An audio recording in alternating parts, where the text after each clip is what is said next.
And we're live. Hello, guys. Me, it's John. It's PVG, and I'm joined by Freed. The fried one, the one and only. And today, with great happiness, I can tell you that I accept this title. I am indeed the Powerbotch finest in the world champion. It's a great honor. I'm truly honored. Thank you, John, for bestowing this title upon me. I will carry it with great honor. I'm going to throw this out here, guys. He told me that he had something to announce. I didn't know it was that. So that's news. Put that onto our news article for today. Speaking of which, we're not actually going to be doing news to begin with, guys. We're going to be doing as always, the AEW. You know the spiel. Let's start with a bang and talk about Dynamite. Fantastic. Let's do it. I'm going to let you start off because I need to still... I want to... Before we start, I want to apologize for the late start. Stuff happened, work-related things, but we're live now. I want to apologize. I'm still in a stupor, still a little bit angry, but we're going to be okay. But I'm going to let my lovely friend here, Mr. Freed, start us off with the AEW breakdown. You want to bring it in here, Mr. Freed? Sure. Fighter Fest Week 2. Night kicks off with Private Party accompanied by Matt Hardy against Page and Omega for the tag team titles. But before we even get into the match, are they overcompensating a little bit in title defenses? Because Hangman Adam Page wasn't around for a bit, so this is like their third or fourth title defense since Double or Nothing. So I can see where you're coming from in that sense. I think that, plus we also got to remember that there has been some counter-programming done by WWE, and they have been doing a lot of title defenses to try and draw higher ratings in the key demos and whatnot. So you could be 100% right with your speculation based on making up for lost time, but I think there's also a ratings factor that could be definitely involved in there. We need to keep in mind this match was a replacement match for Mox and Cage. Yeah, that's true as well. Unfortunate circumstances with Mox being currently, I want to say, in isolation while we currently wait for him to ride out the potential, because there's been no update in my mind to COVID, but sure. But another interesting. Oh, sorry. Go ahead. Oh, my apologies. But yeah, no. I was just gonna say. But yeah, we'll probably get into that a little bit later. Obviously. Interesting statistics. If they hold the titles for 2 more weeks, they will be the longest reigning champions in all of AEW. Not just tag team champions in general. Oh, right. Have they already? Are they already that close to Jericho's reign on the? They are on at 169 days on Wednesday this week. So in 2 weeks they will beat his 182 days. And I checked the women's title. Miho only hold the belt for 133 days, I want to say. And she had very limited defense runs as well, if I remember correctly. She was not really available for a portion of time, which, to an extent, I call it the Brock Lesnar effect. So that's interesting. Was that spoken about? I don't remember that being a talking point. No. Oh wow! I just saw the reign duration. I think that was on screen, or maybe it wasn't. I just looked it up, I guess. I saw. You know what? I think it might have been just really great journalistic integrity on your part. Let's call it that. Because what my remembrance of like their tongue in cheek forms of title carding, they called Hangman Page the slow mo apocalypse cowboy. Yeah. So I don't think there was much of a championship reign discussion in his lower third, but I do remember that there, and I did laugh quite a bit at that little lower third. Yeah, Page is the best lower thirds. Como se yeehaw en español was my favorite. God damn. Probably horrible Spanish, but let me tell you, sir, your Espanol is better than mine. No hable. Let's actually talk about the match, shall we? yes, because it was a fine, sweet match, about 10 minutes, and it was a spot fest. Like they like to start with these spotty match. Last week, with MJF and Wardlow versus Jurassic Express, same thing, very spotty, very high adrenaline. Kind of liked it. You know what? It's shades of WCW like 1996 with the Cruiserweight division, where they used to start off their shows with the Cruiserweight division to get the crowd hyped up, which is smart. You know, get even though there's not a crowd there, get the home audience built into it, get that sense of excitement built into the audience. You're 100% right. There was just spots after spots, reversals after reversals. I think one of the big reversals I made note of was the reversal of the Kotaro Crusher at one point. Mark Quinn goes into this amazing handstand from the Kotaro Crusher. Brilliant. And I was just like, oh my goodness, what in good gracious. And then, look at me being all polite and saying good gracious. Hangman had a part where he just like kind of powerbombed Mark Quinn just straight into the side crowd, which was... That looked brutal, yeah. And also the amazing last call. No, you can't call it. The amazing fall-away slam done by Page. He bridges it. He bridges the fall-away slam, goes into a pin. It was kind of impressive, to be honest. I was. You know what? A lot of people have been crapping on Page before, like doing his run up to Jericho. Like, no, when they were just kind of getting people used to Page, because I was used to in ROH and New Japan, because that's where I got familiar with them. I'm a big fan of the Bullet Club.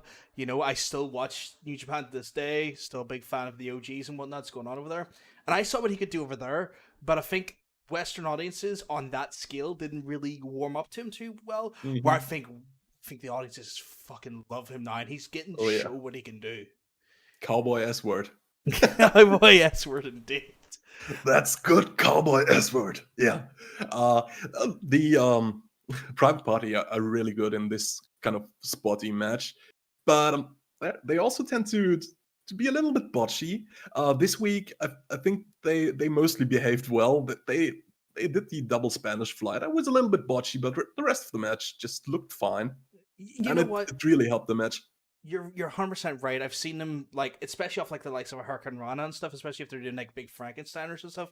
I've seen, especially considering like the gin and juice is like a Hurricane Rana into, I think, a cutter, Yeah. which is like, I've seen that kind of botched a little bit or a little bit weird, but we didn't see that there. One thing I will say though, you don't like their new song. I have now seen the markability of their new song. Did you notice this? Shots, shots, shots. Yep. As he was laying into them, shots. Yeah. And I'm just saying, it kind of works. But the other one, it started like at an 11 on a scale from 1 to 10. Just got hyped from the get go.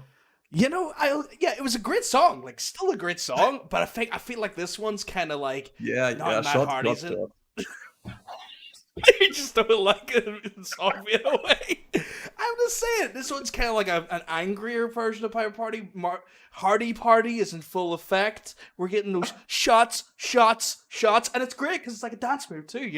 It works in two ways.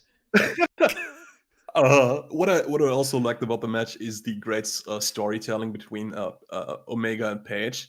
Just like in last week's match, Omega has to break up the pin like at the last microsecond, like at 2.999999, he jumps in and breaks up the pin. But Hangman gets the pin in the end to win. So like there's always a little bit tension in the team, right? Yeah. And Omega can now say, well, you wouldn't have won any of those matches if I wasn't there to save you. And Paige has the claim to say, well, you wouldn't have beaten anybody because I always pinned them. Yeah. And that sort of undercurrent of, what am I looking for word-wise here? Undercurrent of Tension. Thank you very much. The undercurrent of tension was definitely sewed in the last week's promo, especially when Hangman used the very, very, and we talked about this last week, the very specific words of my belts, not our belts, not my belt singular, my belts. Yes. So there's something to be said for that. Very much. All in all, a very fun opener. Got me salivating for the rest of the show. Yeah. I got pumped. I was getting into it. I was feeling it. We then had the next match, which was Lance versus Joey, and oh man, I got things to say about this match. That I got things to say. Oh, do you? Oh yeah. I was actually like, let's not talk about this match too much. Go for it by all means. I got one thing I want going forward. Whatever they do, or whatever they were doing in that match with Lance, keep doing that. I don't want to get into the full match, but just keep doing what they were doing with that camera work. His intensity in that whole match, the way he played that camera, the way he worked that camera the whole time, he was a scary man. He was an intense and scary man, and that worked. Like, I was looking at him and I went, why does he not have a belt? Why is he not in the run for a belt at the minute? This is just uncaged intensity. This needs to be like, once we're done prank Brian Cage and Moxie, whoever the hell ends up being the champion after her, he needs to be slotted in here. He needs to be the next big, Oh my god, that camera work. I was just like, the match itself was dead on. No, I can't complain about it too much. There were some good spots and whatnot, but his camera work, my god, I was just enthralled by him. Like, every time he went in, I was eating out of his palm. I was just listening to him whisper into the camera, telling me everyone dies, and I'm like, yeah, they do. You're not wrong, Lance. You're very much right about that.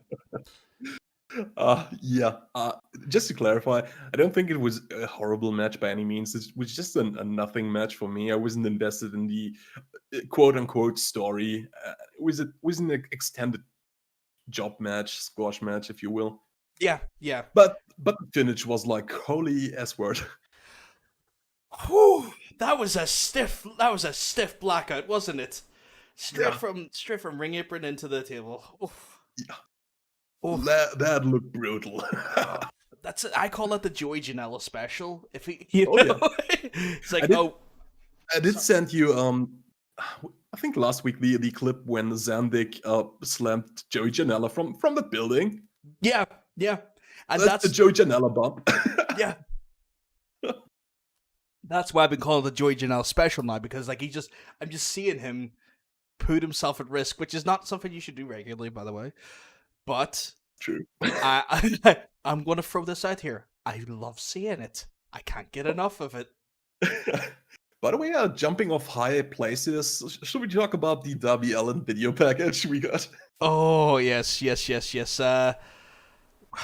Interesting thing to note about that. There, he's calling it Mr. Brian Cage specifically in it. Yeah. What was your thoughts on it though? It's about bloody time that he calls out Brian Cage, because in kayfabe, Brian Cage did injure him, and Darby Allin had this little I don't want to call it a feud with Taz, but he had this little argument with Taz before Taz got a bigger, hairier toy. That's an interesting way to put it. A bigger, hairier toy. Well, that's what Brian Cage is. I need to go back and look at Mr. Cage. I don't know why, but like I can't remember how much hair he has. His chest is all hair. Oh, is it? And it's just his chest. Is it one of those things where it's like it's just a little subtle like threads of hair, and it's just like a layer just across? It's a layer across. Okay, I need to go back and look at that. Then I'm clearly not appreciating this man's like athletic like girth. It's like he's wearing a very manly bikini top. Ooh, it's kind of sexy. So yeah, Darby Allin calls out Brian Cage for injuring him in kayfabe. Says he's still not medically cleared, but he's been using this time thinking about Brian Cage practicing coffin drops, his finisher. And he's about to do a very special coffin drop, because he's on like one of those, what do you call these things? Cherry picker, or maybe I think it's called a cherry picker. Might be. Well, he's on one of those platforms that can be lifted up by this crane-like thing. He's high up. That's all. That's really important. And he jumps down, and they have arranged this stunt pit down there filled with boxes, sort of like a ball pit for suicidal adults. Yeah, kind of like a safe fall sort of. God, what are those jumps called again? every functional Bungee word just jumps? left. Bungee jump. Thank you. Yeah, like a free flowing bungee jump. My brain is clearly just not connected into my brain today, or to my consciousness. But yeah, just kind of very cool visual. You know what? Even that drop, even though I'd be safe falling down that, I don't think I would have the guts to do that. I'm just throwing it out. Come on, Darby Allin here. He barely weighs 150 pounds or so. A good gust of wind could carry him away. It's probably not that dangerous. Fair. It's just more of a heights thing for me. Oh, I'm not afraid of heights. I'm just afraid of the landing. Should I fall? Oh, I see what you've done there. Okay, I'll give you that. Yeah, I came up with that. Totally original. I'm so clever. Don't question me. Let's talk about the next segment. We got the Brian Cage and Taz segment, I believe you're talking about here. Yeah. You know what? And the reason why I want you to talk about this here, because you had a very interesting theory 2 weeks ago, and I feel like you deserve the right to talk about this theory and to talk about the segment. Before it was announced that they would postpone the title match with Moxley, we discussed what they would do in case he missed Fyter Fest. And I came up with the idea that they could put like a fake belt on Brian Cage, and Taz would give it to him, saying, well, Moxley is too afraid to fight him. He forfeit the match. Therefore, Brian Cage is the world champion now. And you pointed out the FTW belt that Taz had in 98, 99, and that's what we got. Taz awarded the FTW belt to Brian Cage, and he has a very interesting spin on it. He says, no promotion recognizes this belt, but you the fans around the world, you recognize this as a true world championship. That's awesome. That's such a great spin on it by Taz. He called it some renegade S word. Yeah. And see as it all played out, I was like, wow, it's lovely to know that Tony Khan's is a bit of a fan of Powerbotch Podcast. You know? Because me and you pretty much writ this segment 2 weeks ago. I mean, some people came up with the idea that he should get an interim championship belt. I've seen it on the internet, separate from us. But I think like the way that Taz cut the promo, you came up with the FTW belt. We hit it pretty close to home there. So I was kind of impressed with us. I'm not gonna lie. The whole time Taz was talking, you could see the little sack he had there, kind of belt shaped. Yeah, it's just like I was kind of like the whole time I was kind of like going, why are we not being hired? We're clearly writing their TV. That's why I accepted the finest in the world Powerbotch Championship. Yes, I can see that the prestigious Powerbotch podcast. Finest in the world championship. Yes, I can see that. As time goes on, and if we can save money, we will mint ourselves a belt, okay? and then what we'll do is I don't know, we'll do what every other YouTube podcast does, and we'll try and see if we can win on predictions and for the belt. Why not? Let's go with that gimmick at some point. Overall, how did you feel about the segment? Cool. I'm very curious on how they will be going forward with this. Will he actually defend the title at some point? Is this just a prop for him? So, would you allow me a half a minute to speculate? Oh yes. I feel like he's going to lose to Moxley, but we're going to have Darby Allin challenge Brian Cage, and that belt's going to be on the line. I love it. I think that's where this is going. Yeah, because Darby Allin is definitely what's next for Brian Cage after Mox. So for the FTR belt, that's nice. Yeah, FTW belt.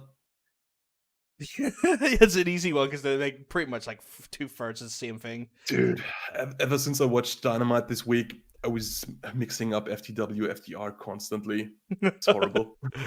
But speaking of FTR, know what we got next? Oh yeah, that's was a clever segue by me. I didn't misspeak. How eloquent of me. I know, right? I know, you're just such a cunning linguist. Yeah, we had Butcher Blade and the Lucha Brothers versus the Young Bucks and FTR. And the heels come out in the pickup truck they stole from FTR. That's kind of a nice little bit of continuity. Yeah. And it was one of those ones as well where I saw Butcher have the keys around like some sort of chain, and he was very adamant about showing them off, kind of like, look what I have, I've got your property still, so that's interesting, but I'll say why as we get further on. I don't want to jump too far ahead.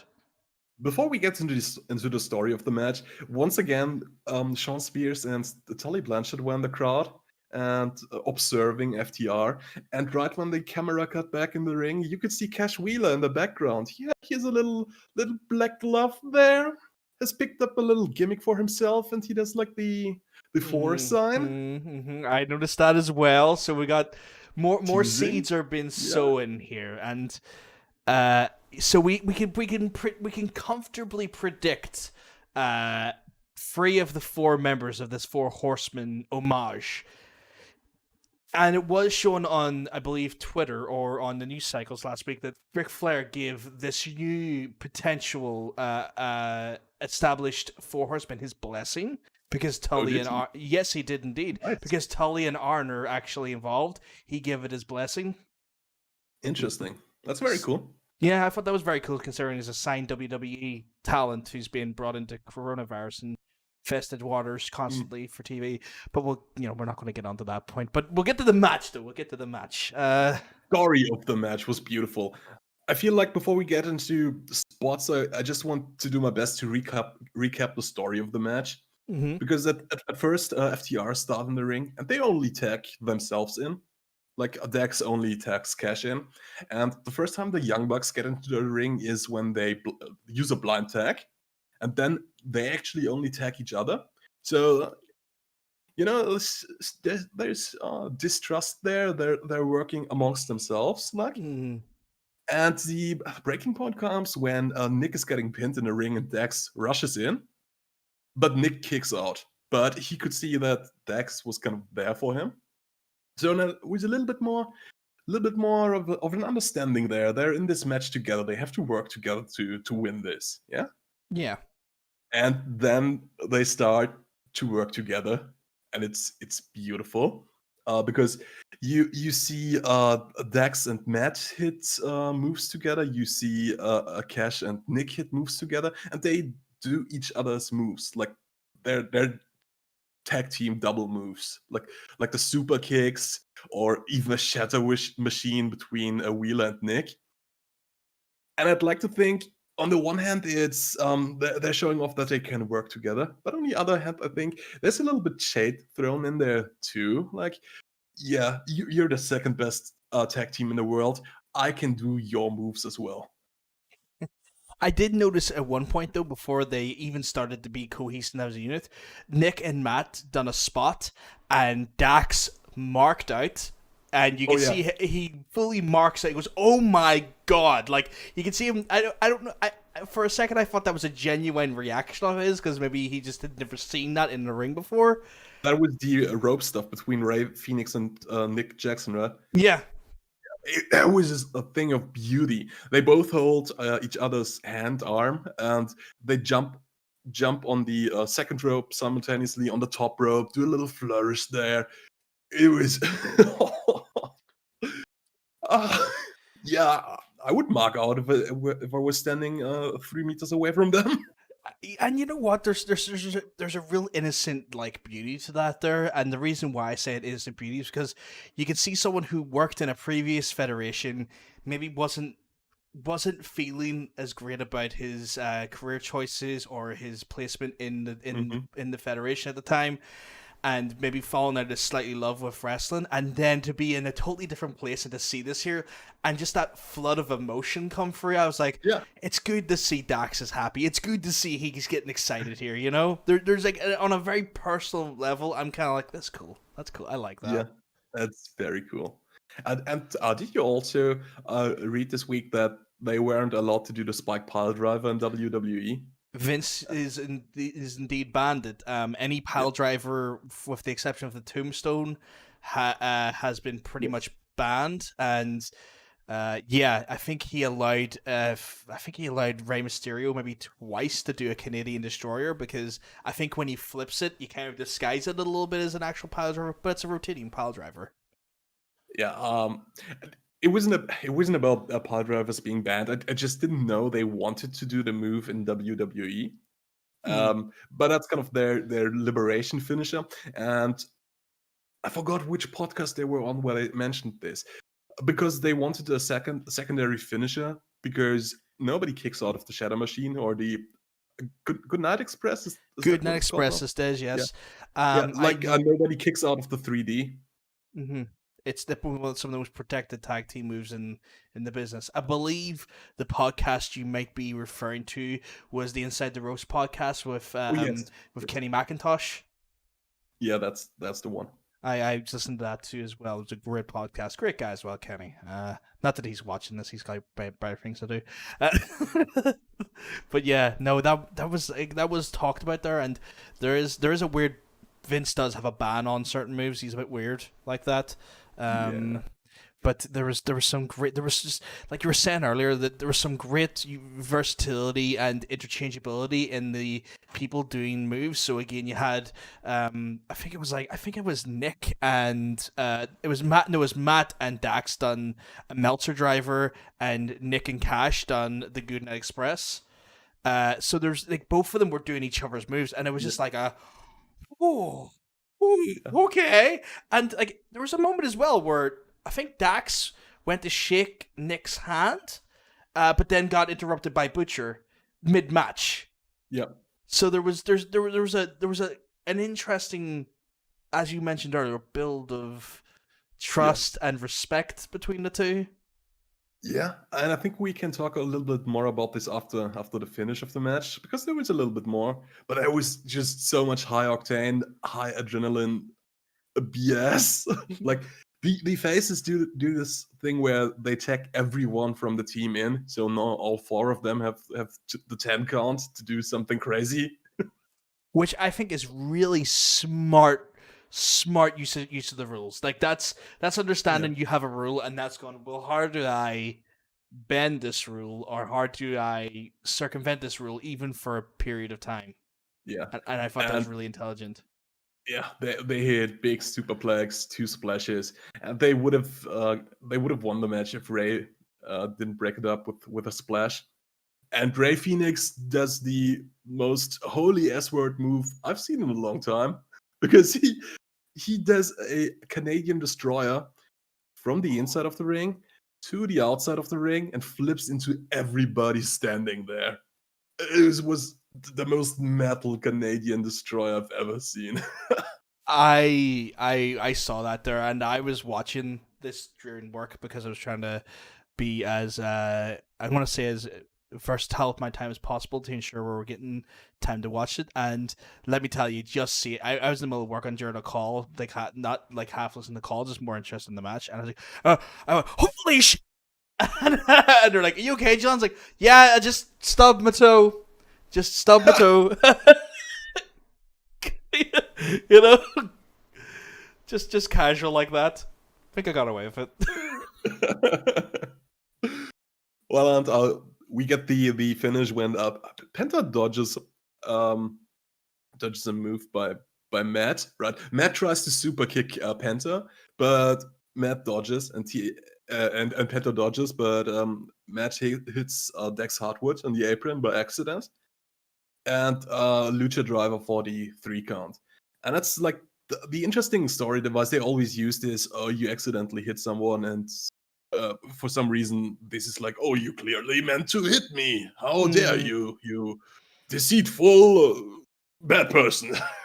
Yes. But, FTR are smarter than that, apparently. So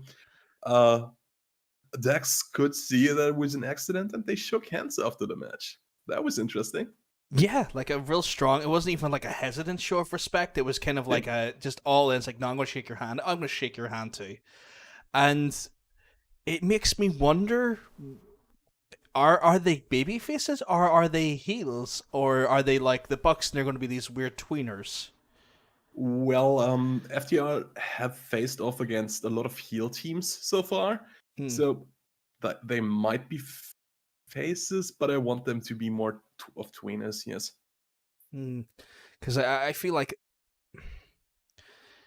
they work really well as heels, because they even said themselves, like, we want to get the crowd angry at us, so when you do your super, because this was on I can't remember whose maybe it was like Jericho's podcast, they said this, but we want to get the crowd so heated so that when you do your big flippy move and you 1080 me into whatever this year, that the crowd just loves it. Like they love that you done this to me, you know. They said they want to make the faces look heroic, and the only way you do that is to make the heels look devious, and they like doing that. That's where they feel the most comfortable. Yeah. So all in all, really, really great match, great storytelling, incredible spots, but kind of shocking finish to me, because in my mind, FTR and the Bucks were like the clear winners. Yeah, it was a sure shot deal. Yeah, I was thinking the same thing as well. Like, I was kind of like, oh, okay, so that came out left of center. I appreciate it though, because it takes the predictability out of the match. You don't want your matches to be too predictable, and it's. I think I'm near sure it was. I was near sure it was Nick that took the pin, so he did. It wasn't even a situation where the FTR at the pin, so they still kind of look strong in their defeat because they're not the ones being pinned at that point. Yeah. So There's something to be Well, said for that. it's going to be very interesting to see how the stories evolve going forward, especially since next week FTR will face the Lucha Brothers. Seeing how Lucha Brothers and the Butcher and the Blade will still be involved in this feud to some degree. You gotta imagine they are building the Bucks match to All Out, probably. Yeah, I think they are, and I think they're. I'm trying to work out if there's going to be that big turn at All Out where FTR turn on the Bucks then and make that the shocking moment, or if that's where they'll finally collide all together. And I kind of want that to be the collision point, not the payoff, if you know what I mean. I want this started all out or all in, whatever it's called. All Out, is it? All Out, I believe. Yes, All Out. I was trying to work out which one was this because they have two different names. It's for that. confusing. Yeah, so I kind of want that the turning point to happen. I want that to be the shock moment, and I want that maybe to be the coming out party for what this Four Horsemen is going to be. Do you have, out of curiosity, do you have just quickly? Do you have an inclination who the fourth member is going to be? Cody. Really? Okay. Yeah. I mean, we've talked about it plenty on the show 2 weeks ago, I think. So yeah, Cody. See, I would like Cody as well, but I'm kind of like, there's a reason why I don't want Cody. I want Arn to turn on him, and I want Arn to side with someone else. Because Cody's, potentially, because Cody's at his best when he's a babyface. When he's chasing. Or Mega Swerve EC3. Well, we'll get into that later. There's so much to say on that one. Yeah, there's still so much show ahead. We should probably get on with it. Yeah. Next segment was Big Swole's segment with so she comes to the AEW Daily's place, and she's been served with notice papers by Alex Marvez and some, I imagine, a stand-in for People Solution or HR person, where she is being told that she is suspended because of her transgressions and actions against one Britt Baker, as Britt Baker's been lobbying to get her suspended after all of the stuff that's happened. Kind of a short segment. She kind of storms off saying, "You could have just rung me instead of wasted 3.5 hours of my time driving down here." Yeah. I mean, Britt Baker has a point. Big Swole kidnapped her and harassed her by dumping her into a dumpster, and the following week dumping trash on her again. That's kind of not cool. She's in a wheelchair. You know what? You're not wrong in what you say, but I still kind of want Swole to do it anyway. Yes, of course you do. But this whole thing is a heel move. But just in kayfabe, it makes sense. We talked about it 2 weeks ago. Big Swole effectively kidnapped a person, and that should have consequences. Yeah, this is the thing. It's like, I'm so confused because Britt Baker is totally in the right here. She is totally in the right.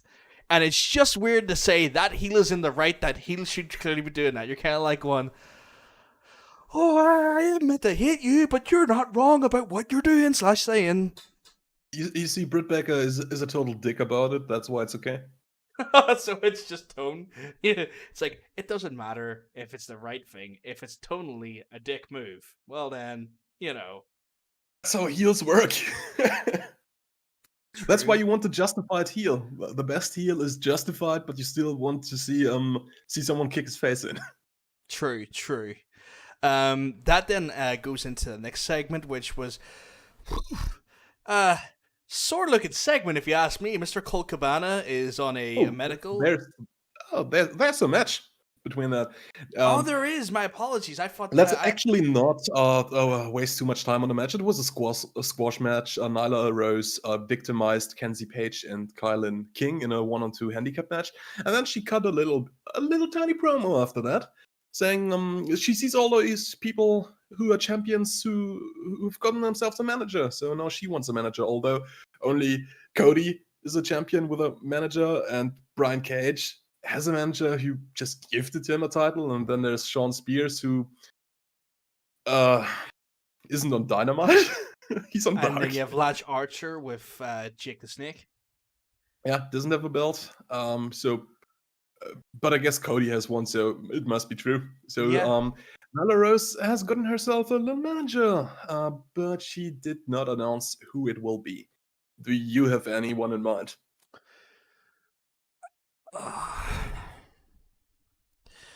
What if it was Vicky Guerrero? I thought about that too. That would be really cool. And, excuse me for a second. I'm sorry. Another person I had in mind was Awesome Kong, just for the visual. I don't remember if Awesome Kong is a good promo. I don't think so. So that wouldn't work actually. But it would just be cool. She was a very silent antagonist for the most part when she was in her run in TNA. She didn't really say much. It was kind of her strong, brooding, quiet, angry type. You could build a story about Taz actually managing her, building his little stable of champions. That could be interesting. That could be interesting. I wonder.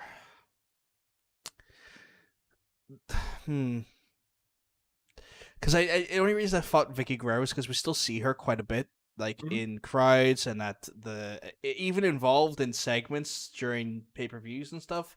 Like remember when she remember the week before the pay-per-view she brought out Jericho in the Inner Circle, or was it the week after or something at the pep rally? There was and then she's been in the crowd a few times. I was thinking her because Christ, she's a heat magnet. That voice is just like it's like nails on a chalkboard when she wants to be, and it's perfect. Yeah, that's actually not a bad call. So I was thinking that was like that's the only one that could come to mind that I think that makes sense. I don't remember. And has there been any circumstances where a manager's managed more than one wrestler and it's been successful and worked? In the golden age of wrestling, they did that all the time. Okay, like your Bobby Heenans and stuff. Yeah. And that was the time when managers were much more prevalent than they are today. But especially Cody, I think, likes the good old times, and he maybe would at least push for at least one manager who's got himself a little faction. I mean, kind of Selena Vega on WWE did that for a while. She had at least 3 people whom she managed. Oh yeah, she had Andrade and then Austin Angel Fury Garza and and Asia Austin Theory. Gaza. Yeah, forgot about that. Okay. Because I feel like if anyone, the pre-existing managers, Taz makes kind of the most sense. Yeah. But I don't know if that's a good fit with Brian Cage. I don't know why. It's hard to say. I don't know. Did we have any was there any word on when that was definitely happening though? I don't know. No. So then say next week on the segment we're going to hear who the manager is, or 2 weeks time, nothing, no, just soon. If she did, I didn't pick up on it, or I forgot about it. Yeah, because I can't see anything in my notes about that either. I was just wondering if I missed anything. Well, we'll talk about it when it comes up. So let's move on to the next segment, shall we? Yes, the Colt Cabana segment, and oh Christ, I don't know if that was makeup. It was real, apparently. Yep. Oh, the bruising on the side of his rib cage and stomach was wild, brutal. Whole left side of his body full of hematoma, like all black and blue. And Mr. Brody comes in, tells him that he's medically cleared. He's going to look after him, and that it's time for their match and to get up and get ready. But he still has to wrestle. Yep, he still has to wrestle. Injuries are not an excuse. Which is I've heard people talking about that being a little jab at WWE and tell their medical stuff. Like, if you're not really that injured, can you still work? Can you still go out there? We'll give you a little. What are they called? CPACs. CPACs, and sometimes even They give some prescriptions, some painkillers, some muscle relaxers as well. Yeah. Stuff they really shouldn't be doing. Yeah, so pump them full with something and send them out, even if they're injured. I didn't pick up on that watching it, but I've heard people say it, and it makes sense if you look at it that way, because like your Brody Lee is that kind of VKM parody character in a way. Yeah, and it fits in line with the rest of the VKM verbiage we've been seeing for quite some time. So that makes sense. I kind of want him to pull back from the VKMisms to being too blunt about it. I feel like it should be more subtle than that, and I mean, this kind of was subtle. I didn't pick up on it. fair. I mean, he's gotten better about it, but at the start when he was eating the steak and stuff, you could just it was just very. I think he has gotten better about it. Yeah. And then we started the match then, or we don't start the match, we start the entrance of the matches, and so an interesting thing on commentary, which just confirmed something I thought might have been the case. It Daniels and Kazarian are going to be the tag team element of SCU, while Scorpio is going to be focused on singles matches and singles belts and whatnot, which I think is smart. I think that's really good. They come out and then Grayson, Mr. Brody, and Cult are all joined by the whole faction of the Dark Order. They all come out at once. Little bit of hesitation on Colt Cabana's sort of where do I stand here, and very very prominently, Mr. Brody was like, "You stand right here, right beside me." Even Evil Luna was kind of like shifted off a little bit more to the side and whatnot. So there's a little bit of I don't know, like, could you call it indoctrination or sort of grooming into the fold, like kind of bringing them in there? Like you're with Daddy, you're Daddy's right hand man now, you know? Yeah, that's kind of showing yourself from your best side in how you do it in a cult, in a dark cult. Like, see, you can stand in the center. We aren't that bad. We are great for you. Yeah, we're going to show you off to the world. We think you're great. Yeah. So God, I wish I could sing. I would sing the song from Aladdin. I will show you the world. I would do it as well, but I just want to shake yourself. I don't have, admittedly, vocal linguistic grace. Match wasn't too bad. I mean, like, SCU matches are great because Kazarian and Daniel's been working with each other for years. They know each other like the back of each other's hands. It was great. I think some of the standout moments was basically when Colt was brought into the ring, and a lot of like him selling his ribs and selling his injury and quite a lot. And a lot of the time you would see Mr. Brody Lee come in and help him, or like kind of slightly break the rules and clean house a lot for him. Grayson still not tone 2 feet. He was bringing it himself, but like you could just tell there was a lot of dependence on Mr. Brody when it came to Colt's performance. So the storytelling kind of was that Colt Cabana was the weakest link in the team, but be it because of his injury, be it because maybe of his reluctance on fighting SCU. And you had this little interesting moment when Colt tries to attack in Mr. Brody Lee, but Brody Lee refuses the tag and tells him, "What are you doing? Beat them up!" Like, in a way, Colt Cabana has to prove himself to the Dark Order now. Is he willing to beat his friends? And the kind of payoff to this is when Daniels hits the BME on Grayson, and Cabana breaks the pin up. And this is when Daniels gets in Colt Cabana's face, and Colt Cabana is just like, "Hey, it's not personal. It's a match. I want to win the match." And Daniels is like, "What are you doing? Those guys are evil. They're changing you. Don't you understand that?" And then he slaps him. Across the face. And it was a very like just paintbrushes him, and it's a very deliberate sort of like, not like I've done this to get like an offensive advantage here. I'm just slapping you out of disrespect. Yeah, you know, like that real moment there. And then there's a little bit of confusion, and Brody hits the discus lariat, and he instructs Grayson to tag in Colt Cabana. Colt Cabana gets in the ring, doesn't even do a move, just pins Daniels, I believe. Yeah, pins Daniels, gets the cover, and just like last week, the look on Colt Cabana's face is incredible. He's a really good actor. This felt like true, genuine happiness. Like he's so incredibly, almost childlike, happy about the win. And you know what? It's that slow deterioration of moral standard and moral fiber inside him. Um, he's starting to finally become comfortable and Yeah. happy. And what I love about this is how I fantasy booked the storyline weeks ago, and they're doing what I what I fantasy booked.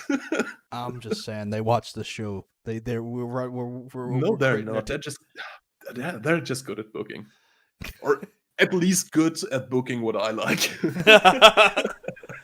So you heard it here, guys. They're watching the show. We actually write the show for them. um, and did you pick up on that Colt Cabana celebrated like crazy, but the rest of the Dark Order, they didn't celebrate. They didn't raise their arms. They didn't even emote anything.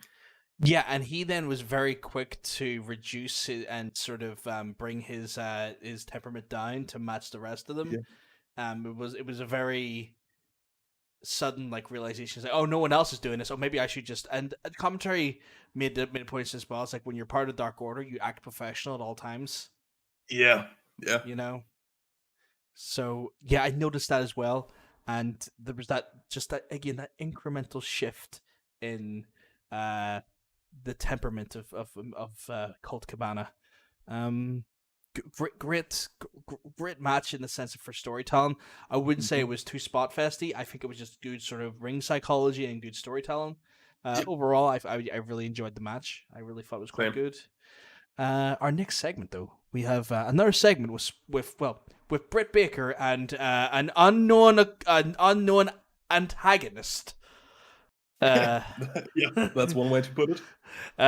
So it's very clear that Swole has broken into the building in some respect and has now went after Miss Britt Baker again, and Britt, I believe Rebel has stepped in and has kind of creating space between the two of them, and there's a lot of antagonization. Even though you know it's Swole, she's still trying to be in disguise until her hood comes down. At that point, she takes the mask off as well. We can all see it's Big Swole. She's just having that. She's just absolutely having that Britt Baker, and then she grabs some papers, and she just throws the papers at Dr. Britt Baker. And hang on, I want to correct you because everyone on the internet has gotten it wrong so far. She throws the paper at Rebel, and Rebel flings her arms back, and Rebel actually hits Britt Baker. Oh, really? I thought it was the papers that hit Britt Baker.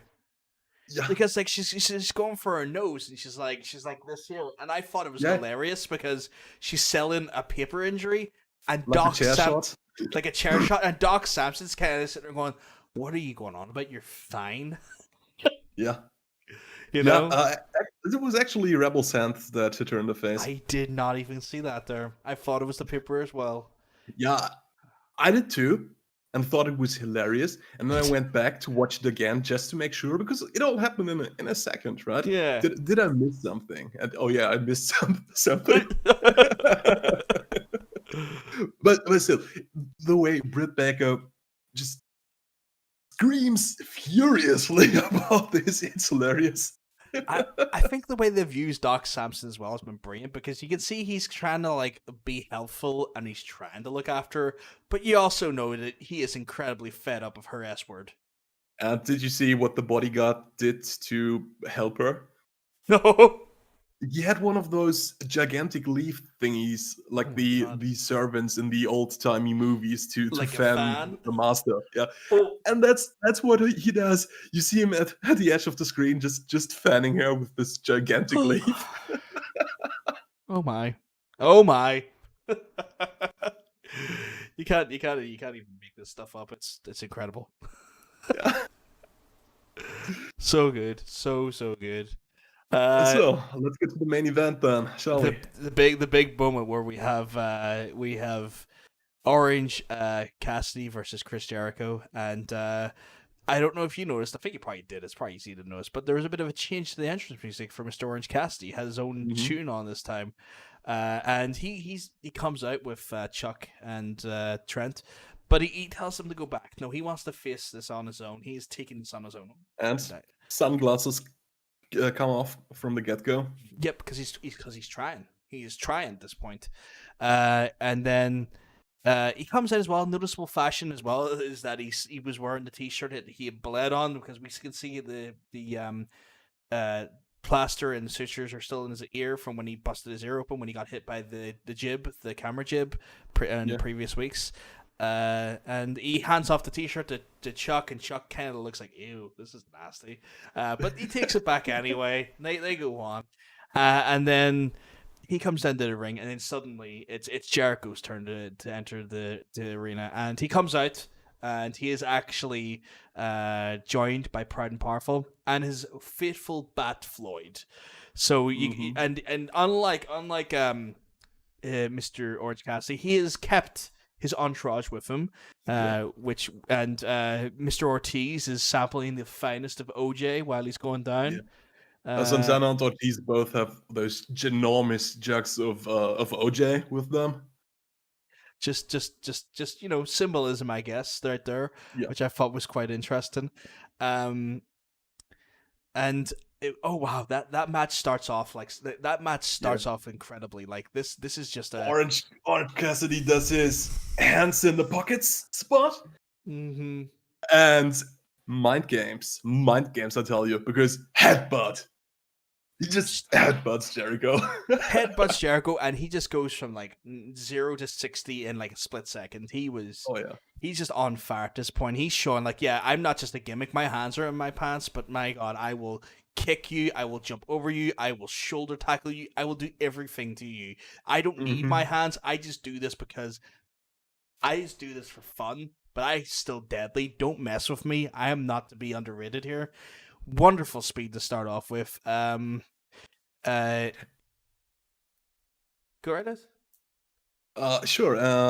One big spot is like Jericho counters a swinging DDT into walls of Jericho. It was kind of early on in the match. But I think that was kind of as a reminder once Jericho has the walls of Jericho, which is like this high tension finishing move. He's put a lot of guys away with that. It could have been the finish if it was just a comedy guy, but no. Cassidy fights through it, gets the rope break, and what does he get for his efforts? Ortiz hits him with the mat ball. Just a reminder, it's not just 1-on-1, it's 1-on-3 there. Yeah, and it's that wonderful sort of dichotomy of that turning point of like, yeah, if you're not looking for me, you're going to get it. I'm And here, he is here, and you he's get in there. you get the impression that Orange Cassidy takes this match 100% seriously, but Jericho doesn't actually, because he does stuff like he mimes like putting on glasses. He does the hands in the pocket spot, although he doesn't have pockets. Mm. He does the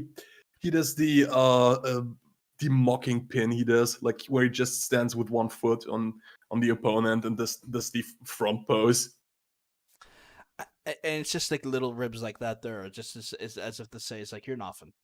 I've been a world champion numerous times over, been to every Fed you've been to and more.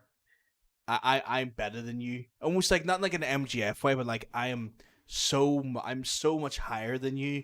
You're just literally an insect on the bottom of my boot. Yeah, and I kind of like how the match is structured. Well, apart from the beginning when it's all Orange Cassidy, Jericho kind of dominates the match, and Orange gets his little hope spots in there.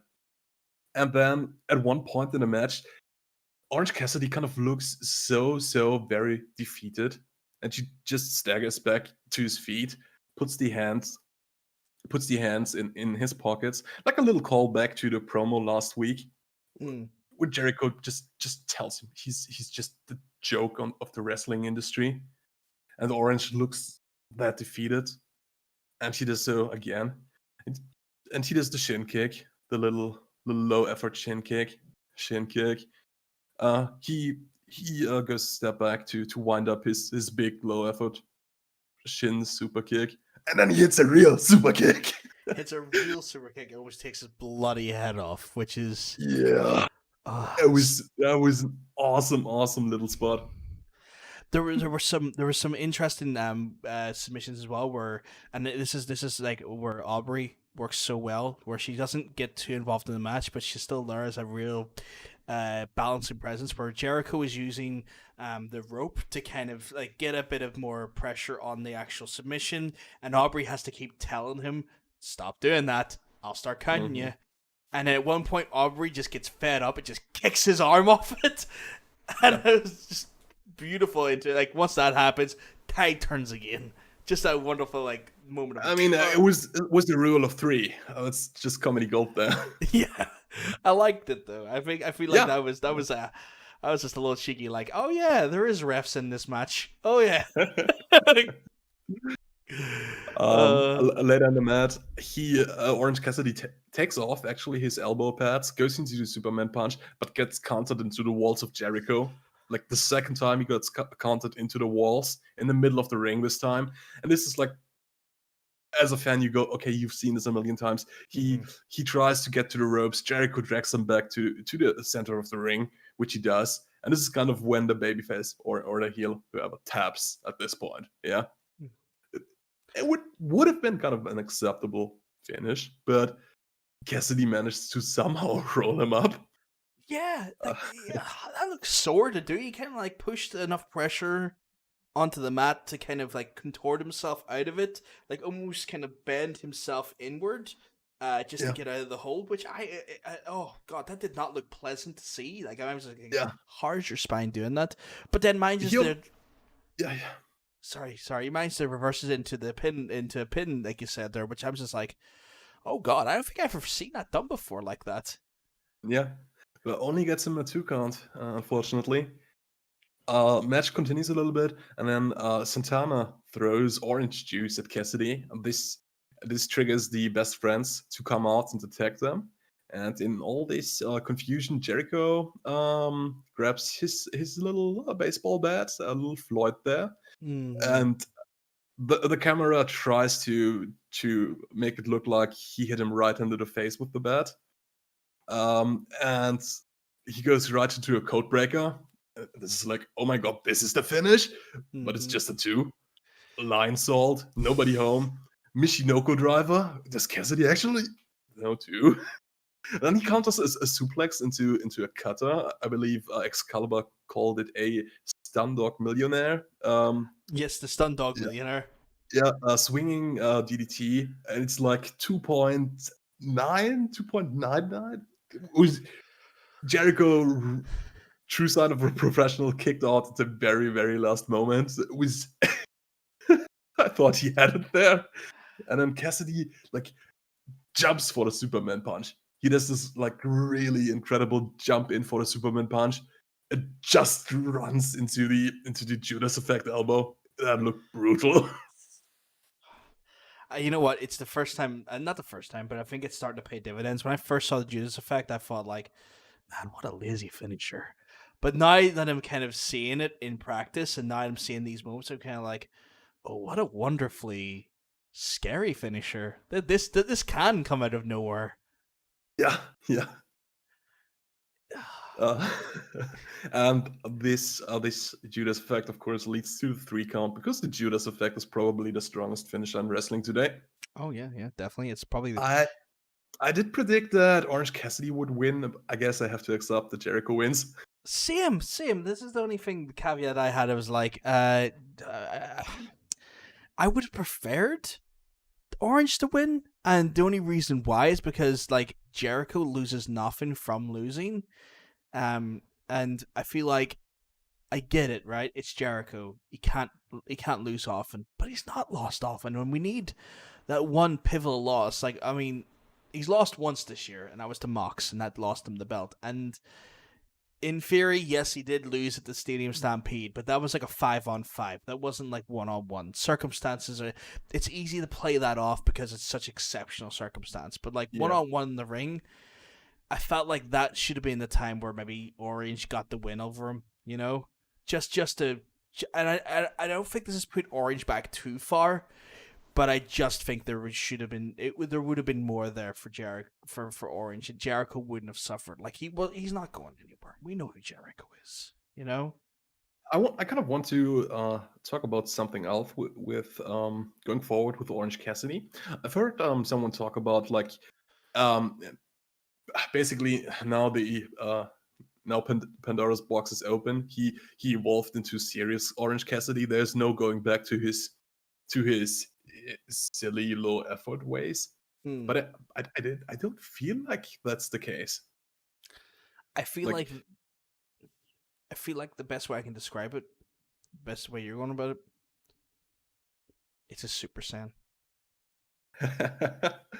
Yeah, I mean, they antagonized Orange Cassidy that much that he had to go that far.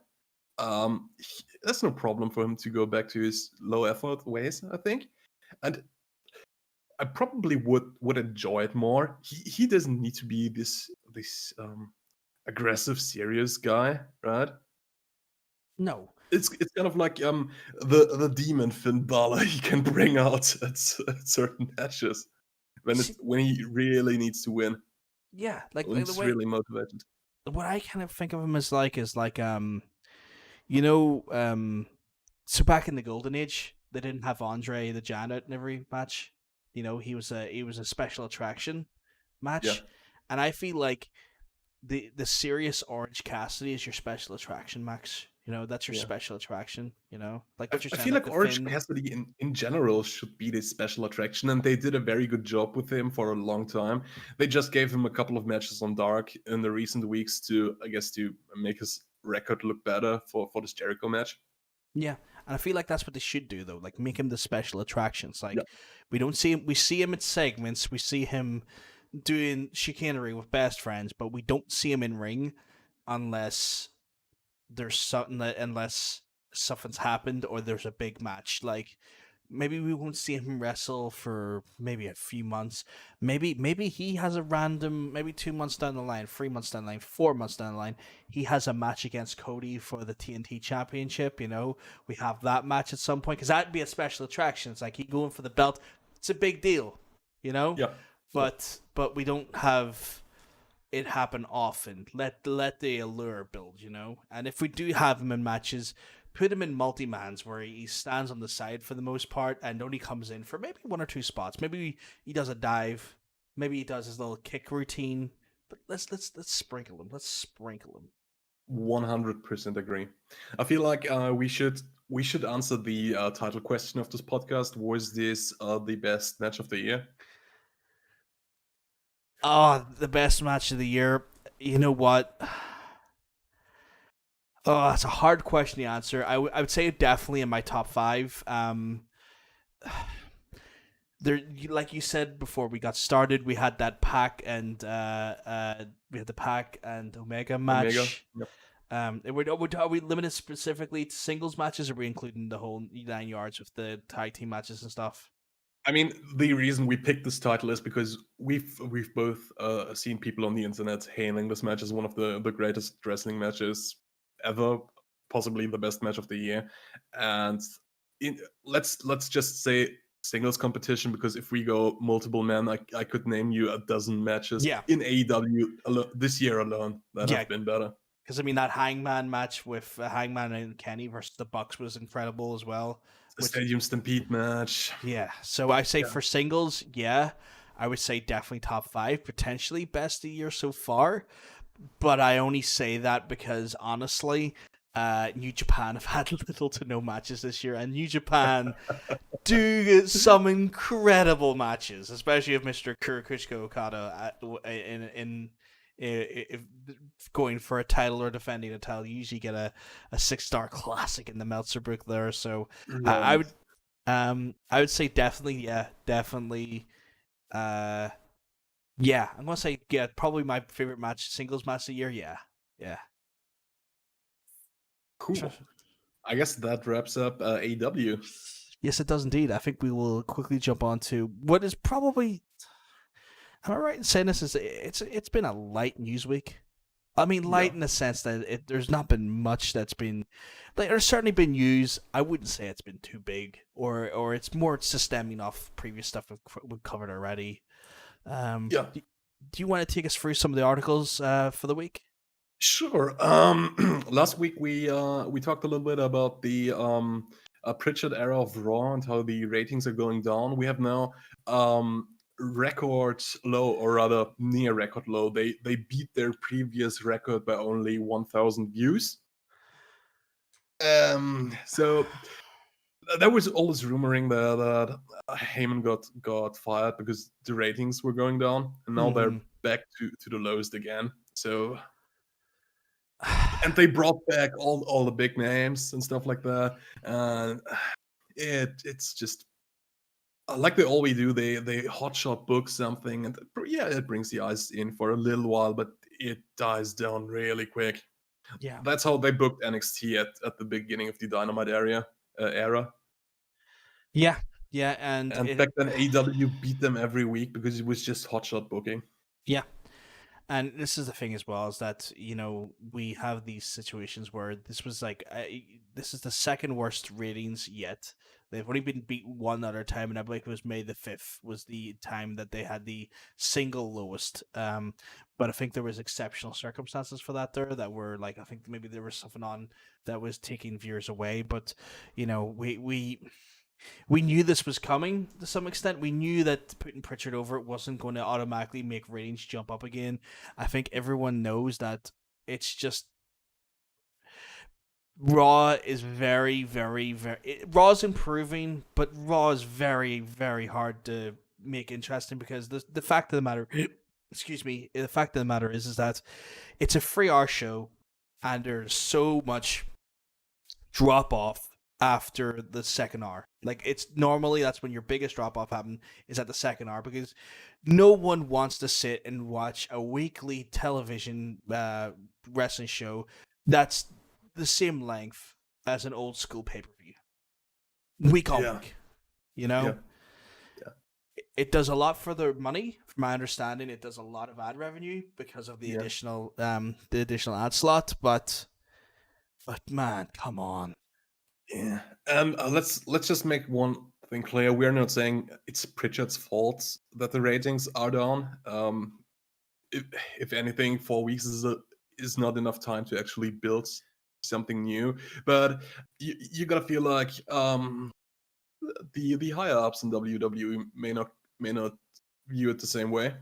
Yeah, especially considering McMahon's used these EVPs as cannon fodder to the execs at USA when something goes wrong, Yeah. And he's running out of EVPs.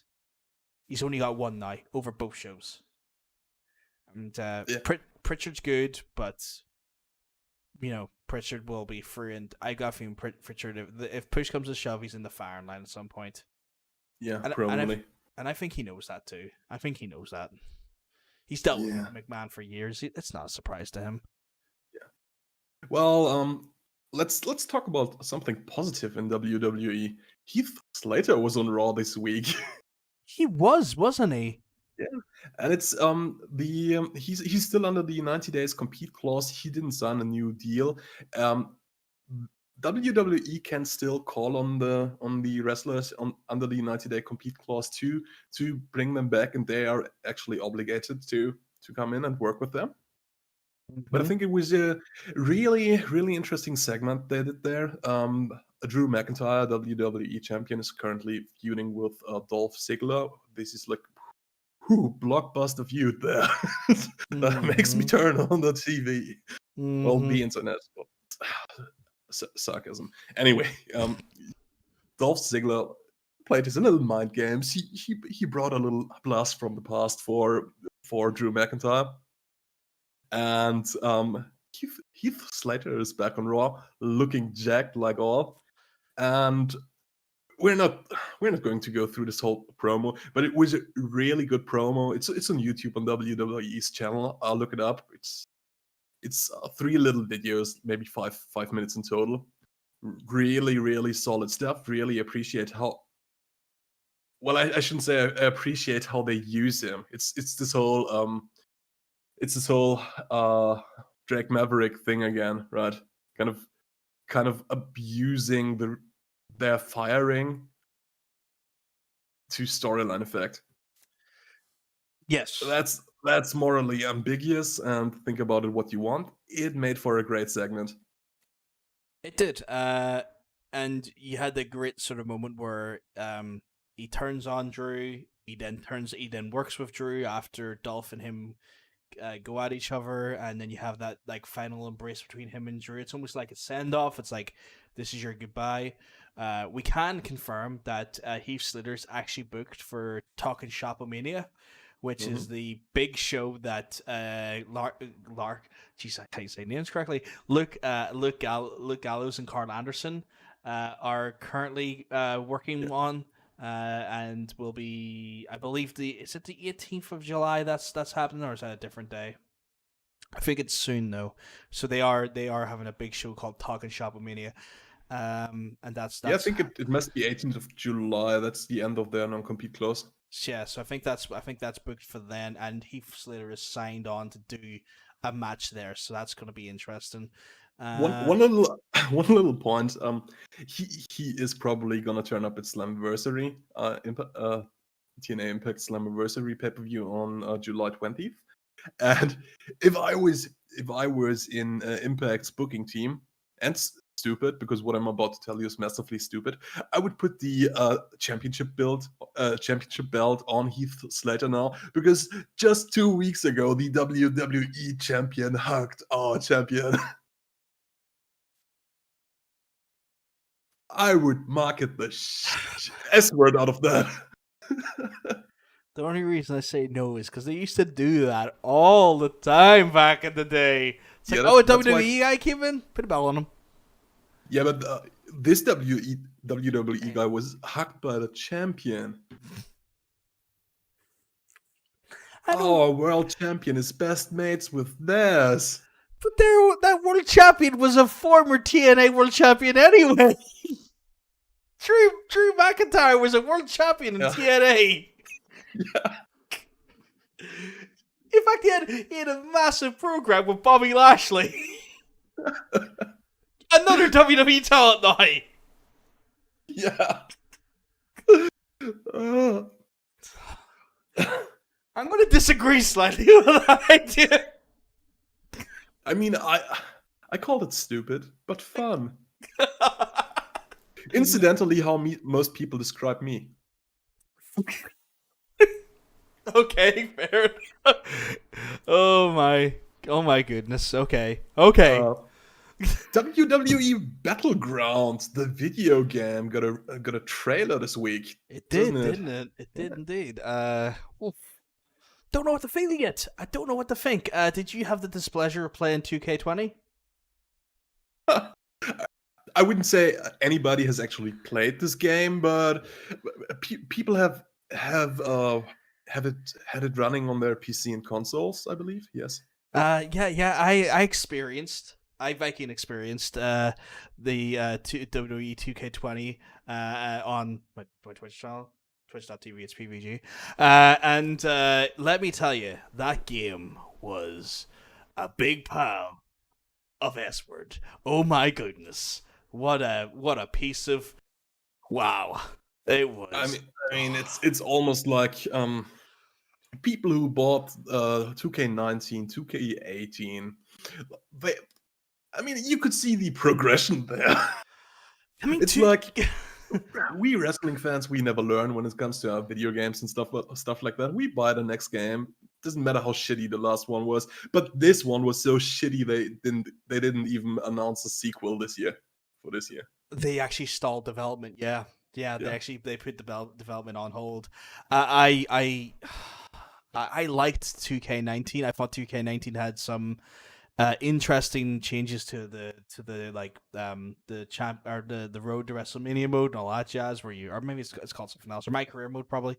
I thought they put in some dynamic storyline changes and interesting little bits and bobs there, and it felt like they had worked out some of the bugs and they cleaned up some of the issues in 2K19, and then come 2K20 they basically looked at the code and went, oh look at that there, I wonder what happens if I put tens in there and zeros in there and put in the word flump here. Uh, And then they released it, and then went, "Oh no, wait a second! No, wait a second! They didn't release it. No, what they then went, yeah, see those like high end renders of those wrestling figures? Are those wrestlers? Yeah. Do you want to put in do you want to put in SmackDown versus Raw 2009 sprites in there? Let's put them in there. Let's put them in there. Oh wait! They're not fully 3D rendered. All right. Bring the assets into MS Paint. We'll just touch it up, sure." That's literally what they done to 2K20. I mean, I appreciate you had a lot of bent up emotions about 2K20 and needed to release them here. But what did you actually think about the trailer for 2K Battleground? I think if it's like do you remember the last like Legends one they did where there was the super beefed up guys like Macho Man and Hulk and stuff? All Stars, I believe it's called. All Stars, yeah. If it's like that there, I think I'll dig it. If it's super arcadey and fun and not a pile of corrupted code, I think it'll be. I'll play it. I'll probably play it on stream. I'll have fun with it. I'll rent it, so I'll probably not be down any money on it. So I'll play it. I'm super into arcadey stuff. If it's an arcadey fighting game, I think that could work really well. And if it kind of plays like that All Stars game, I think that could be a decent game. You know, you could get a few hours of fun out of that. There maybe some couch versus with your best friend and stuff, just beating the bag out of each other. I think it could be good. It looks like a game you could get a couple of hours out of it. Looks really arcadey. You can jump 4 or 5 meters into the air. You can see in the trailer someone throws a wrestler into an alligator. There are power-ups and stuff like that. I think a couple of hours, but it doesn't look like a game I would spend like, I don't know, even 20 hours on. Yeah, I wouldn't be I'll put it this way, I wouldn't buy it. I think I'll rent it and I'll get my money's worth there, and then they announced 70 wrestlers at launch. Those are current ones and legends. There's apparently free DLC announced with more wrestlers. What's kind of putting me off are 3 things. First off, the graphics. It looks like a mobile game to me. They are going for that. They are going for that aesthetic. There is a very, but it's not going to be released on mobile. Yeah. I've noticed a lot of games are kind of going that way, and I don't know if that's because they can get more horsepower out of the consoles in the later cycle by just dumbing down some of the graphics and some of the shading rendering models. Especially if you are doing something more arcadey, you kind of do want that 50. You want 60 frame per second performance and stuff like that. This game looks like an indie game I could have bought on the 360 back then. Yeah, that's fair. And that kind of leads me into my next point. €40 asking price, 50 for the deluxe edition. That's kind of a hefty price for this kind of game, I think. I don't know the prices over there for console games in Central Europe where you more are. For here, it is shelf price is about $50. So that's it.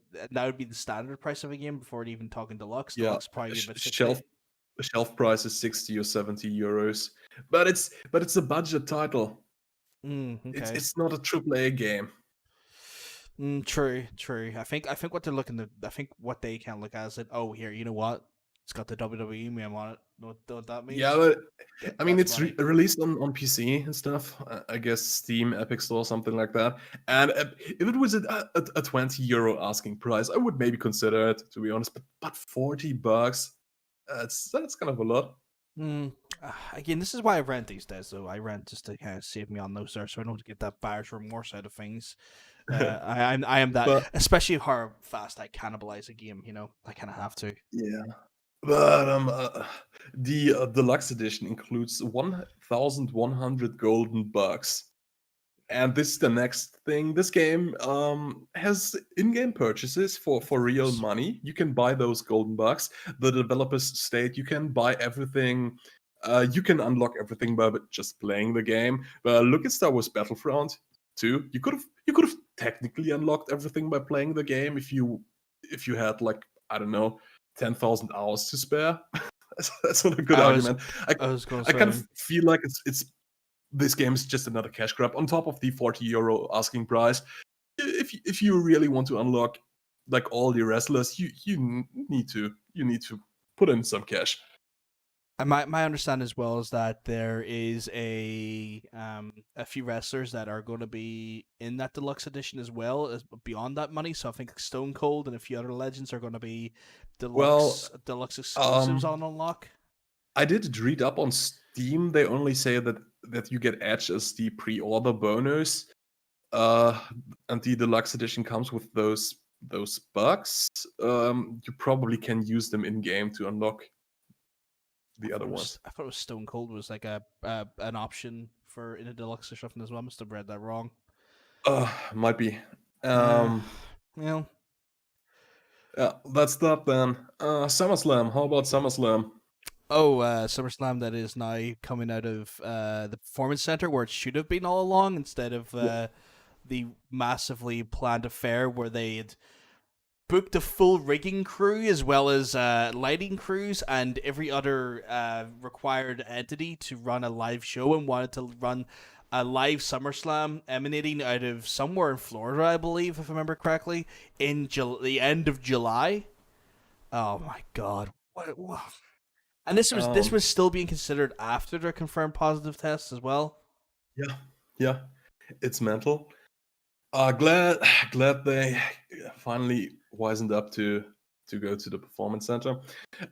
There's been a lot of reports about talent backstage voicing their discontent with how stuff is done. Maybe someone who's got a little bit of sway backstage has finally managed to get through to Vince. I don't know. I've heard rumors of that being the case. Apparently, a talent with some clout did have a meeting with Vince, and that's why the masks are now mandatory. And in fact, you get fined. I think was it $1,000 for your first infraction, and then 5,000, and then 10,000 for each infraction. You take your mask off, and I think that happened off the back of a talent talking to Vince.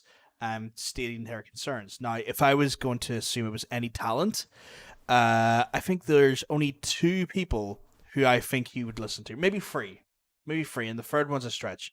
I think it's either John Cena, Roman Reigns, or potentially Daniel Bryan. Interesting.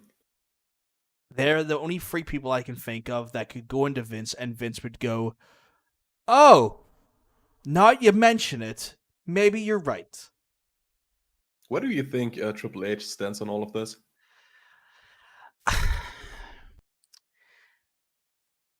You know what? He's a disciple of Vince, right? He's a Vince disciple, but I feel like Triple H is more level-headed. But I feel like he has to toe that company line. He has to toe that Vince line because he is a executive, and there's something to be said for, pretty much not putting yourself in a position where you are then pissing off A, your boss, B, your father-in-law. Yeah, that's kind of why I brought it up. I think, like you said, Trips is a little bit more level-headed, and he's maybe in the best position to influence wins backstage. And I think he must have been in his ear about this. He must have, surely. You'd think so, but apparently this was a talent. This wasn't an EVP that had this chat with Vince, and so that's where I think it's one of those three because I wouldn't consider Triple H a talent. And Triple H, he was world champion just 3 years ago. Yeah, but it's not a full-time talent contract, okay? I'll reword what I say there. Where it's where I think it's different. If he was in his ear, I think that would have happened sooner. I think that would have happened to maybe in your house or something like by that time rather than now. Probably. Well, there's actually more news on SummerSlam. Possibly Night 2 of SummerSlam, or possibly Evolution 2. Oh, There's yes. there's rumors that a network special is scheduled for August the 30th. That's a week after SummerSlam. I've read some people talking about it could be a night 2 of SummerSlam, or it could be an all women's event like Evolution they did 2 years ago. Mm. And according to WrestlingNews.co, Tessa Blanchard is already signed with WWE and maybe debuting at that show. That was fast. That was Yep. very fast. I guess WWE saw what they wanted and went for it. Interesting choice. I think me and you agreed last week, or maybe it was the week before, that this was probably the best place for Tessa to go. I don't think we both. I think we both agreed that AEW, maybe while they need a women's division, it maybe wasn't sensible for her to go there yet, and that maybe WWE would be the better fit for her. Uh, who does she go over though? Like, do we have her face Charlotte? Do we have her face Bailey for the championship? Do we have her go for Io Shirai? Is she going to go straight into NXT, or is she going to come main roster? A lot of questions there. Not that's a signing. Like, Yeah. I feel like you don't need her in NXT. You need Yeah. her on main roster. But you know how WWE is. If they sign someone, you have to go to NXT. Doesn't matter how big you are. The only person who got to skip NXT was AJ Styles. Mm-hmm. Doesn't matter how good you are, how big you are. You go to NXT. Yeah, which is crazy because even their former talent, when Drew came back, he went to NXT, Yeah. and he was a former Intercontinental Champion. Yeah. You know, so Got- yeah, Yeah, you need to beat that indie out of the guy. yeah, gotta beat those bad practices, those bad spot fest practices out of him. But yeah, so I feel like they need her on Raw because Yeah. The there's show's lacking at the moment. yeah, like I mean, you see how they structure their program, and it's kind of good. The women's division, I'm hearing a lot of good stuff about what they're doing, but they had to bring the SmackDown champion and her bestie to Raw. Bailey and constantly. Sasha Banks are effectively on both shows now to fill up that Charlotte and Becky sized hole in Raw. Yeah, and Ronda's nowhere in sight still. Like we haven't heard anything from Ronda Rousey after her loss at WrestleMania. So it makes the most sense to bring Tessa into Raw, bolster those ranks, give Asuka someone we're feuding over because Nia Jax needs to be put back in developmental and retrained. And I mean, if only WWE had a badass woman lying around somewhere who's technically on the Raw roster, and she's actually making her first appearance since is it since WrestleMania actually? might just be actually, it might just be. Yeah. Apparently, Shayna Baszler is now main eventing next week's Raw. Oh no, I'm sorry, I read that wrong. She is going to be on main event. I like how you done that there. Yes, the former. I want to say maybe. No, I was going to say longest running, but that's Asuka. But the most dominant, most recently dominant NXT Women's Champion, Shayna Baszler, is now relegated to main event. When she was tearing up NXT and a force to be reckoned with, and the seeds were being sown for the what could have been a really salivating sort of angle with the Four Horsemen Women edition of the MMA Horsewomen versus the Wrestling Horsewomen. Vince done a Vince and went I don't like the look of you. You're off TV for a while, and then they went, oh, here we need people for main event. I take her. I don't care. Yeah. it's incredible. I Honest question: does anyone watch main event? do you watch main event? Is that on TV or is that on the network? I don't even know, and I don't care. I could find it out, but I don't care. It's main event. It's it's just so frustrating to see these incredibly talented people in a division where they're lacking incredibly talented people Yeah, being squandered. I don't it's get it. well. I don't get it. I'm struggling for words here. It's My brain what, forward. what do you even say to this? Speaking of which, what do you even say to an eye for an eye match? I would say that was a great match that I watched a few months ago. I mean, Moxley and Santana tore it up. Santana. Yeah, really intense match. Really cool storyline with Jericho had those little metal spikes and used them to blind Moxley to rob him of one of his eyes. Yeah, to give him the edge in his title match. And then Moxley got a sweet payback by beating up Santana. Yeah, and taking his eye, and then we had that sweet match on Dynamite, right?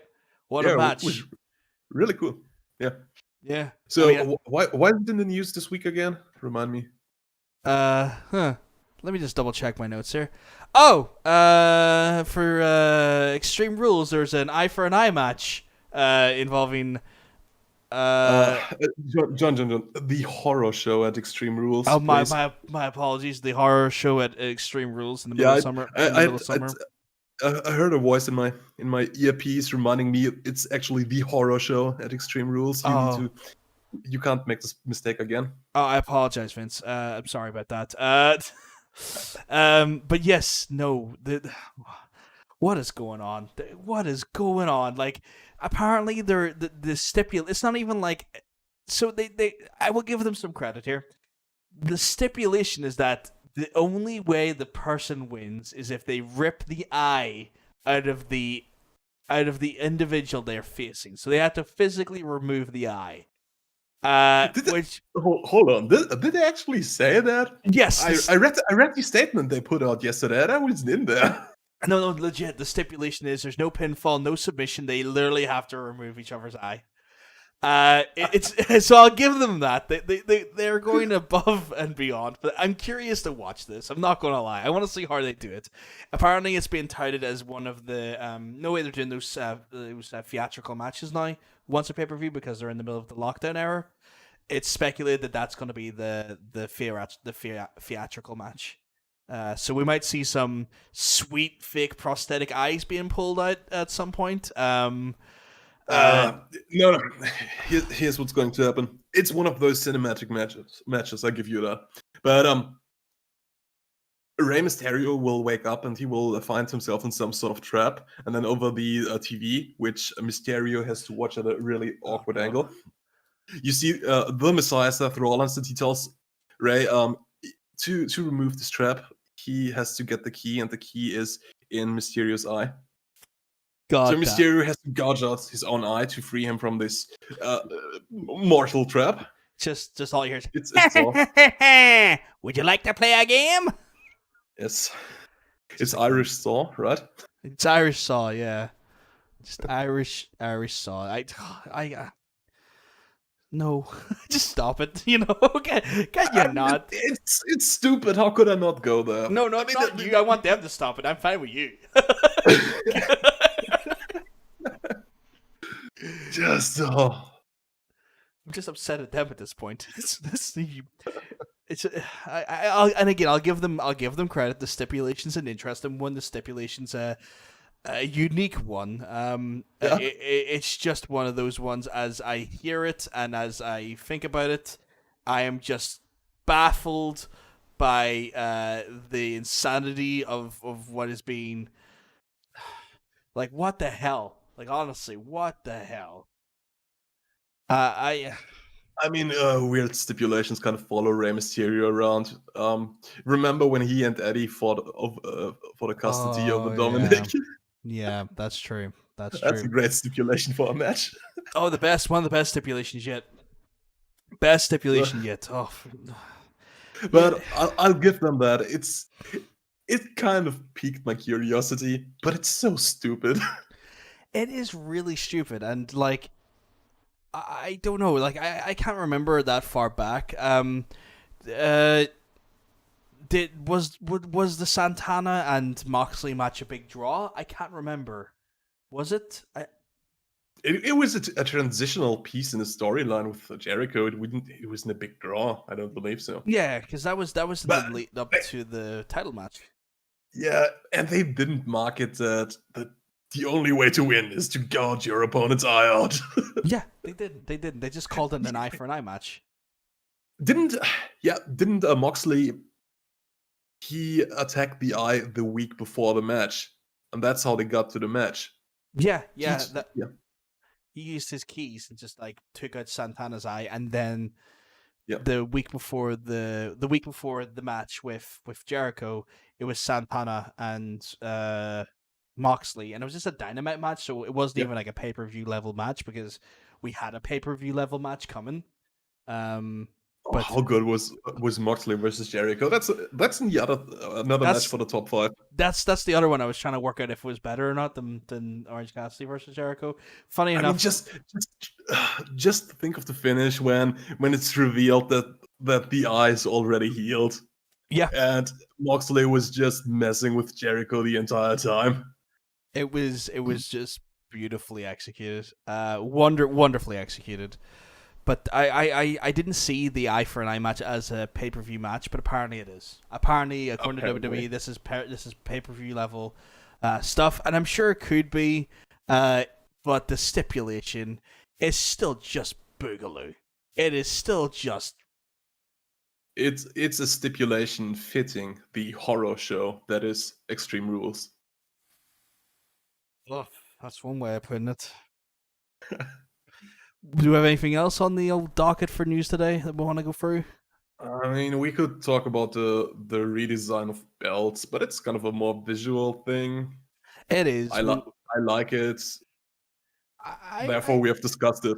Yeah, I like it too. I think it's a good looking belt. I think I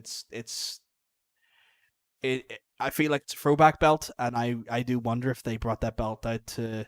I mean, if I'm just going to be a devil's advocate here, I wonder if they brought that belt out just to kind of rival the TNT Championship. You know, kind of doing our throwback piece. You know, just to kind of like, oh, you got some old school belts coming in. You're playing off the NWA heritage. Well, look at our belt. It looks like an NWA belt too now. Oh, yeah, no, maybe it's just me. I mean, it could be a throwback, but it has a modern feel to it. I kind of like how they. It's shiny. I like it. It's shiny. My ladies and gentlemen, my friend here, Freed, has become a magpie. I mean, I feel like I have the hottest take on everything considered wrestling. I have the deepest insight. Obviously, it's shiny. That's how you analyze a title belt. Yeah. That's what it comes down to. It's like, who can get the shiny first? Yes. Wrestling in a nutshell. That's in a nutshell. True. I can't fault your logic there, sir. But yeah, I think the only other thing that maybe I want to touch upon is that there was a reoffering of a contract, a higher paying contract that Miss Kairi Sane, even though she was rumored to be going back to Japan, where her husband currently lives. Yep. Not much we can say. I know that there's been a offer made, a substantially lucrative offer, but at this point we don't know if she's signed or not. We're still waiting for news on that. There was in the news that she was kind of confused in the last couple of months because of the concussions. So I kind of read that she isn't sure herself if she wants to go now because of all that stuff. So apparently there was an angle that Charlotte was meant to write her off and then she'd be released, or her contract would expire. So it was meant to be like a career-ending injury, so that they could write her off at TV. Okay, but Nia Jax got to her first and actually injured her, and so that played out pretty well for her, I guess. Not So I know that was the actual speculated angle for that there, but good old Nia, she doesn't give an F word about your plans and booking. Apparently. Yeah. So, yeah. Something we learned off of that one. think that's everything on my end. If you got everything covered on your end. Yeah.